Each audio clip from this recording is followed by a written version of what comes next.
Hello, pinrivate ko po muna yung video kasi meron ako idadagdag. Kasi may mga nag-comment sa akin na ine-explain pala ni Sir Norman Mangusin na yung pirma dun sa deed of sale daw is fake. So yung deed of sale daw ay fake. Now, pagpatuloy mo natin regular video, then isisingit ko yung sinabi niya na fake yung ano. So let's proceed na muna. Hello mga kababayan ko, mga fanatics. So as of this recording ngayon ay 6 a.m. Inumaga na ako. Pero nakita ko kasi yung post ni ni ito medyo ang gulo ng pangyayari. Help me understand siguro hindi lang nagsi-circulate ang isip ko ngayong umaga. So ito yung post ni may dalawang documents dito na ipapakita ako. Ito post ni FLM Francis Leo Mangusin na FB 16 hours ago as of this recording. Ayan FLM pinost niya ito. Yan, itong document na to. At itong isa. Ito ha. Tingnan niyo mabuti yung hindi ko ma-made up pero parang nagigets ko na siya pero hindi ko pa rin masabi. Pakitulungan po ako ha. Now, help me solve this mystery. Itong dalawang documents na to, kinuha niya ngayon, ito ha, ito, tsaka to, kinuha niya dito sa thumbnail ni Sir Norman Culaong sa channel niya. So, ito yung channel ni Sir Norman Mangusin, di ba? Francis Leo Marcos Official. Thumbnail yan, ito. Ginawa niyang thumbnail to. Tapos, ito. Yan, kita nyo? So, ito na yung ito yung kwento ni FLM. Sabi niya dito, Pwede namang i-call out yung LTO. Ang galing-galing nila eh. Ang galing-galing nila. Biruin mo nga, na-shokos agad ako eh. Sobrang galing nila. Di ba? Na bakit yung stolen vehicle with complete report, hinayaan ng LTO na mailipat sa ibang pangalan? Ano ba yan? Napapalusutan lang ho kayo? O baka naman ho kasali kayo. At maraming salamat pa rin doon sa mga basher ko kasi nakikita nyo ho yung mali, maitatama ko ho. Kaya lang since tinanggap ko na ho kung ano yung sinabi ng LTO, sinokos nila ako dahil lang doon sa screenshot. Naka-live kaming kumakain. Hanggang sa matapos kumain, naka-live pa rin kami. So hindi ko naman hawak yung cellphone. Ibang tao ho ang may hawak. Dito na lang tayo sa title mag-rely. Sabi niyang ganon, LTO, paki-explain bakit yung nakaw na sasakyan ko na i-transfer sa ibang tao. Now, titingnan natin itong document na pinresent ni Francis Leo Mangusin na FB na galing sa thumbnail mo. Ang unang nakita ko, ito, ito ay thumbnail ng video mo. Puntahan natin ha. Thumbnail ng video mo, I think live yata, Nung live, ang title nung live ay LTO kakasuhan ni FLM. Diba? LTO kakasuhan ni FLM, ito yon. Nagtataka ako, deed of sale ito nung. Wait, dito muna tayo sa police report, Sorry ha, medyo magulo ha. Nantok na kasi ako eh. Dito, ito yung sinasabi mo na nasasakyan mo, na nireport mo, pero na-transfer pa rin. Kung makikita nyo dito mga men, dito, August 14, 2025. Diba? Ito yung description Mercedes-Benz Sedan 2014, color black. Ang plate number niya, BRN25. Yung significance ng plate number na BRN, ipapaliwanag ni Coach Jarrett. Diba? Ang plate number niyan ay BRN25. So ito yung yung information nasa thumbnail mo naman ito, Tapos nakalagay dito sa circumstances of loss, stolen while parking unattended since 2019. So 2019 pa siya nawala. Ni-report mo noong 2025, almost 6 years. Or 6 years na nga yata. Tapos dito naman nakikita dito, September yata, binenta mo pala ito. Ito yung deed of sale ng sasakyan mo. Ano ba ito, sir? Dahil lang deed of sale of motor vehicle. Ito yung thumbnail mo ng LTO kakasuhan eh. Ayan ito yan, di ba? LTO kakasuhan ng FLM. Pero ang thumbnail mo ito. Deed of sale ng sasakyan mo. Na kung i-zoom natin to mga men, ito yung ayan I, Francis Leo Marcos, of legal age, Philippine, blah, blah, blah, blah. Yung address mo. Then, ano kalagay dito? Labo kasi. Malabo na rin mata ko eh. And lawful owner of the certain motor vehicle which is, kung ano man ito, hindi ko na mabasa eh. Particularly described as whatever. Name, Mercedes-Benz. Plate number BRN25. Color obsidian black.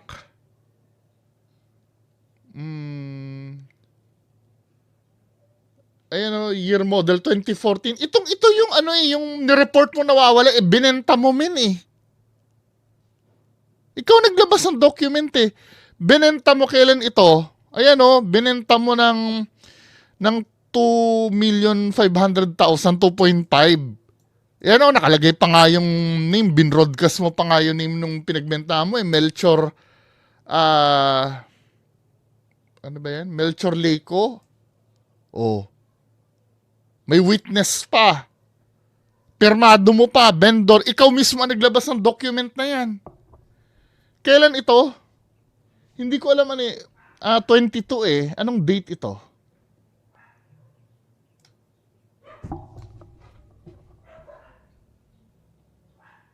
I think March ba? March 2025? Ano ba? Hindi kasi ito lang yung clue natin eh. May date pa bang iba na nakalagay? Basta ito, 22, binenta mo men. Kasi kung makikita mo plate number, BRN25, then suddenly, nilagay mo dito, nireport mo, 2025 din, na ninakaw noong 2019. Ano ba? Binenta mo ba talaga o nanakaw? Kasi dito malinaw sa pinost mo din, 2025 in, I hear, ano to? I have, hindi ko na mabasa, sorry. Anong date ito? I-zoom ko ha. Wait lang. I-zoom ko ng maigi. Baka ma-made up niyo yung date.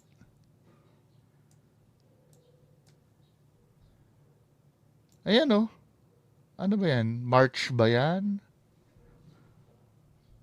Or January? Basta ang malinaw dito, binenta mo. Tapos ire-report mo na nawala. Ano ba? So ito yung ito yung dinidepensahan niya yung deed of sale na fake daw pala. Salamat dun sa mga nagsabi sa akin kasi hindi ko napanood yung live eh. Yung pangalan. Tao na hindi ko nakaharap. Nailipat sa isang Melchor Leco Arojo. Ayan. Nailipat sa isang Melchor Leco Arojo. May investigation. Pinuntahan sa mga barangay, lahat, pati mga kapitan. Sa akin lahat ng report. Yung tao hindi existing doon. At ang deed of sale na ginamit. So ito yan, yung deed of sale. Tignan nyo ho yung pirma. Tignan nyo ho yung pirma. Gulong-gulo. Nasa internet ho pirma ko. Oo. Kaya kahit yung magagaling na mga golden finger, hindi ho nila magagaya yung pirma ko. Dahil may stroke ho at may bilang ang pirma ko. Okay? O, eto ho ang pirma ko.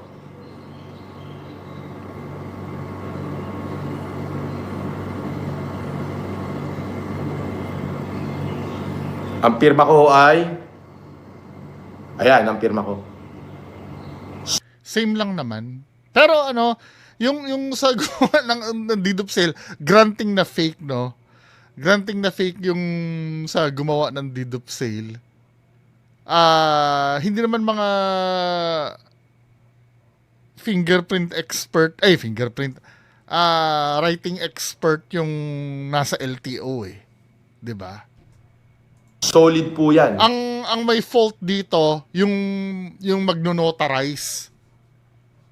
Hindi yung LTO. Tama ba ako, mga kababayan ko? Kasi pag na-notarize yan, hindi kasalanan ng LTO yun. Diba? Nakita na yun, notaryado naman. Tama ba? O sige, play natin. Polido. Bakit LTO yung sisisihin mo dyan? Yan. Di ba? So ngayon, ano ang masasabi nyo? Magaling po kayo. You already... Yun nga, ang unang masasabi, hindi liable ang LTO doon kasi ninotarize yan eh. Bago inotarize yan ng abogado, dapat nandun yan, di ba, yung mga yan. Tapos may mga witness pa. Di ba, men? Anyway, sige, granting, no? But not accepting na peke. Kasi hindi naman namin alam yung istorya. Pinapakita mo lang yung mga papel eh. Malay namin kung totoo talaga yan na binenta mo, tapos biglang pinalitaw mo na nakarnap. Okay, granting, no? Granting but not accepting. Granting na fake yan. Ang mga tanong pa kasi ay ganito. Bakit yung yung nireport mo yan ay 2025 na, 2019 pa pala nanakaw? Ang tagal na nung panahon na yun. Tapos biglang nabenta ng 2025. Sige, granting na hindi mo alam, nabenta siya ng 2025.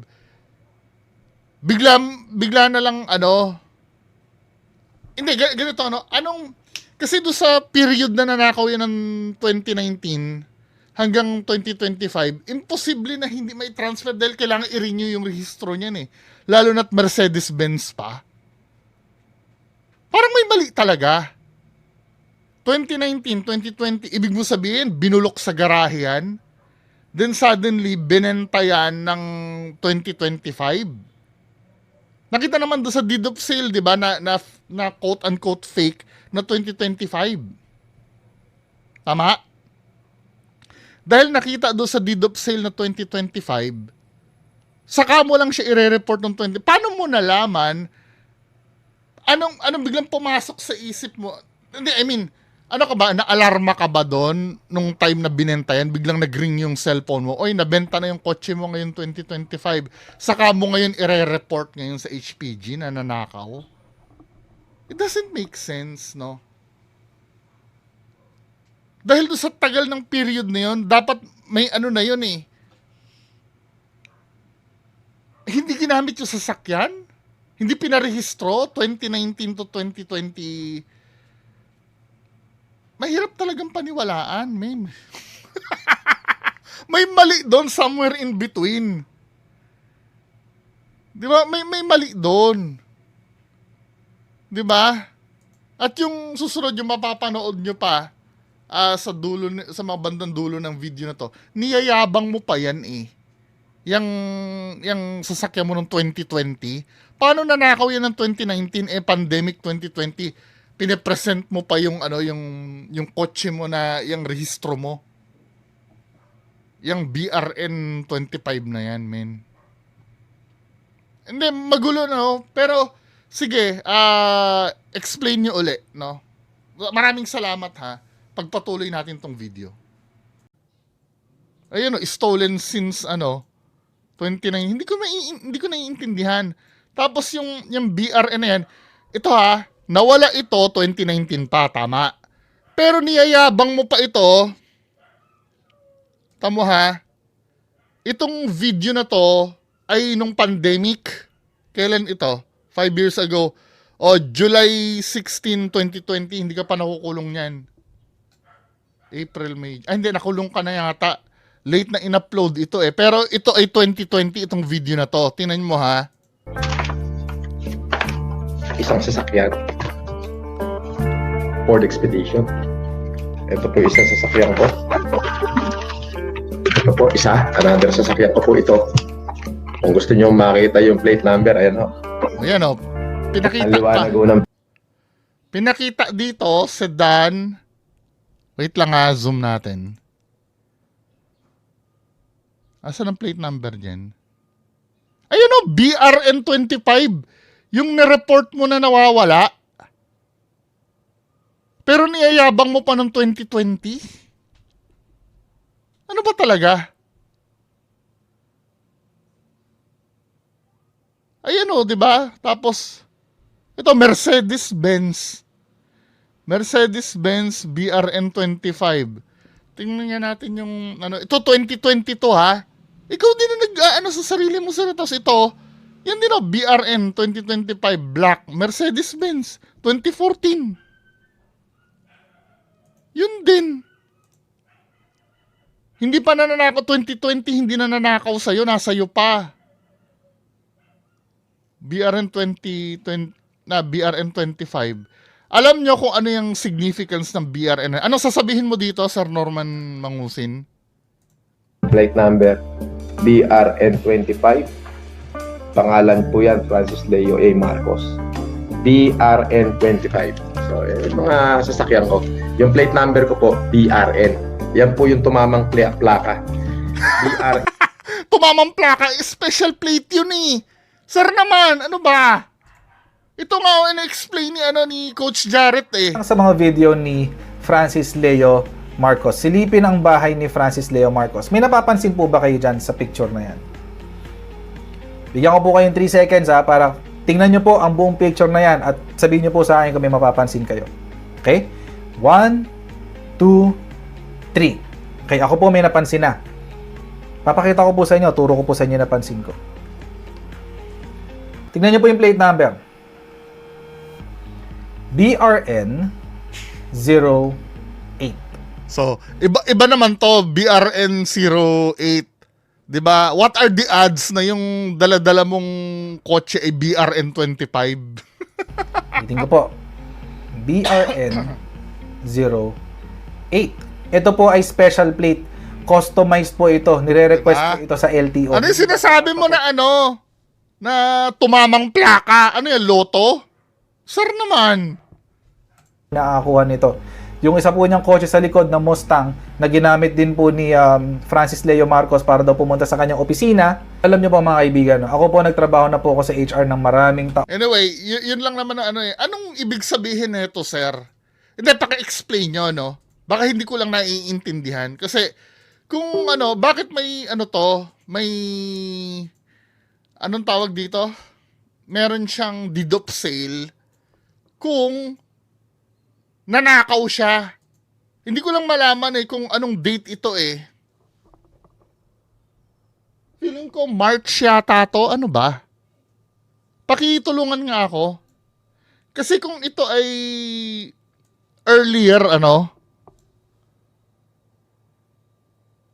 ang susunod sa, sa August? September? Hindi naman September to, di ba? September? Hindi eh. September. November, hindi rin. December? October? Hindi eh. Layo, di ba? Feeling ko March ito eh. So, earlier ito na ibenta. Tapos, ire-report mo, August 14, 2025. Help me understand, no? Kung at anong kinalaman ni Sir Bernard Chong ayon kay Coach Jarrett dahil yung BRN daw hindi na-mention ba Bernard Chong, sorry. Hindi yata kasi parang yun ang sinasabi dito eh. Marami na rin po ang nakausap ng mga CEO. Yun po, Wala po silang ganong klaseng opisina. Opisina ay M Holdings Incorporated, residential na condominium. Pong palagay, no, ay mayroong backer. Ang backer po niya ay si Bernard Chong. Si Bernard Chong po, sa akin pong palagay, no, ano pong ibig sabihin nito? Residential na condominium. So ano pong ibig sabihin nito? Si Francis Leo Marcos po, sa akin pong palagay, no, ay mayroong backer. Ang backer po niya ay si Bernard Chong. Si Bernard Chong po, gusto niyang, hindi ko alam kung ano motibo niya, pero sinusuportahan niya si Francis Leo Marcos. Connect the dots po natin. Meron pa po akong isang napansin.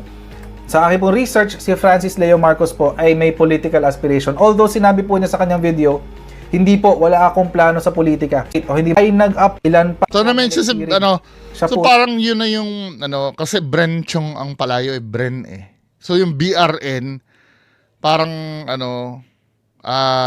may kinalaman. So hindi ko naiintindihan. Ano ba ang connect the dots nga, inaantok na ako eh. Na lang mag-uusap tayo. Babasahin ko yung mga comments nyo ha sa susunod na videos regarding this. So good night muna. Magandang umaga sa lahat. Bye-bye.